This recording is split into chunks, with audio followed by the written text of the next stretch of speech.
When Colin Kaepernick starred in a brash Nike ad campaign last fall, it featured all of the sportswear company's hallmarks. It was surprising, neither his involvement nor his contract extension with Nike were public knowledge until he tweeted out an ad on Labor Day. It was controversial, conservatives lambasted the company and filled social media with anti-Nike hashtags. It was memorable. Longtime Nike collaborator Whedon and Kennedy created a tagline that quickly entered the pantheon of "A if you let me playa" and "A just do it." A believe in something, even if it means sacrificing everything. On Sunday night, the commercial became award-winning. A Dream Crazy was named Outstanding Commercial at the Creative Arts Emmys, the first time Nike has won the award since 2002. Believe in something, even if it means sacrificing everything. Number just Twitter.com/x5tnu7z51i. 1 year after the ad was released, it's not clear how much more there is to the collaboration beyond marketing savvy. Nike released just 2 products related to Kaepernick, both of which were produced in seemingly low volumes and quickly sold out. They have been out of stock for months, and consumers searching a Colin Kaepernick on Nike's website are encouraged to sign up to be notified about a future Colin Kaepernick products. Kaepernick hasn't appeared in any other Nike commercials, and he recently generated the biggest headlines for Nike in connection with the company's decision to pull a limited edition shoe that wasn't tied to him or their partnership. Nike declined to make an executive available to talk about its partnership with Kaepernick, and didn't answer specific questions about merchandise and future plans. A Nike spokesman said the company remains supportive of Colin on and off the field. Attempts to speak with Kaepernick for this article were unsuccessful. Kaepernick's presence or the lack thereof hung over the 2018 NFL season from start to finish. The Nike campaign debuted on television during the opening game of the season, and his collusion grievance against the league wasn't settled until shortly after the Super Bowl 5 months later. In between, the Super Bowl halftime show became a referendum on Kaepernick. With unheralded quarterbacks like Trevor Siemian, Jacoby Brissett and Gardner Minshew thrust into starting roles already in 2019, calls for Kaepernick to at least be signed as a backup flare up with every injury or bad performance. Some players still use the platform of the country's most popular sport to protest, as Kenny Stills demonstrated last month. The league, meanwhile, started the season with a saccharine promotional campaign to turn protest to progress, as a favorite talking point of NFL executives goes. Still, the league has moved mostly beyond Kaepernick, leaving his relationship with Nike as the most public platform for the famously quiet activist. Initially, the limbo of his playing career appeared to benefit both the apparel giant and Kaepernick. For Nike, the relationship resulted in tens of millions of dollars of free advertising and heightened credibility with the young, diverse consumers who look up to the player. For Kaepernick, the contract was lucrative, and the might of one of the world's most powerful companies helped his goal of raising awareness of police brutality and systemic racial inequality. Signing Kaepernick and featuring him in the commercial immediately struck gold for Nike.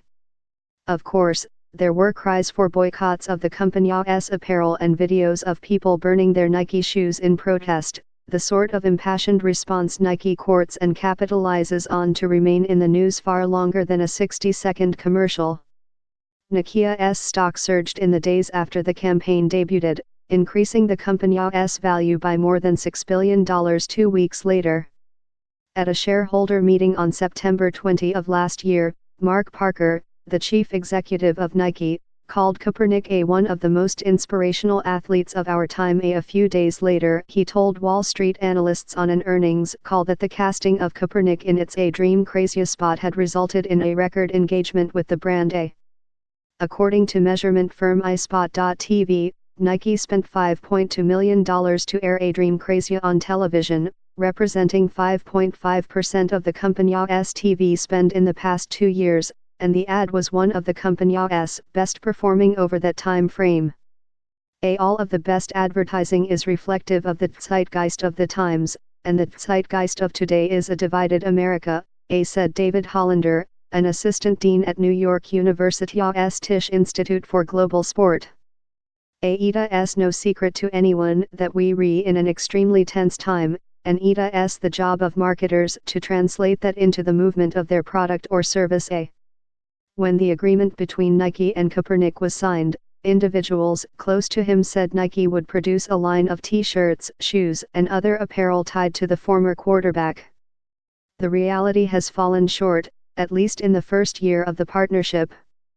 Kaepernick, on his own without Nike, produced and quickly sold out of a line of $175 a number in with Kappa football jerseys last September.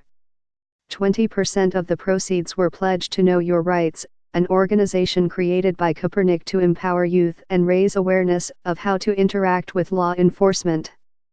Nike released a $50 black long-sleeved shirt with a Kaepernick written on the back in October. It sold out in hours, and sold out again when restocked in November. 6 months later, Nike released a True to 7 black jersey for $150, which also sold out. A Nike spokeswoman said at the time that the jersey marks Nike's continued product collaboration with Colin. There have been no new Kaepernick products since then, and the jersey has not been restocked. Instead, over the past year the most notable collaboration between Nike and Kaepernick was his reaction to the creation of another shoe. Nike intended to celebrate the 4th of July with a release of a limited edition Air Max 1 Quick Strike shoe, with a heel featuring a 13-star American flag, a design associated with the Revolutionary War, and Betsy Ross, the Philadelphia seamstress often credited with creating the first American flag, though most scholars dispute this. But that flag has also been used in association with racist ideologies, like when the Ku Klux Klan used it and the Confederate flag on recruitment materials in upstate New York.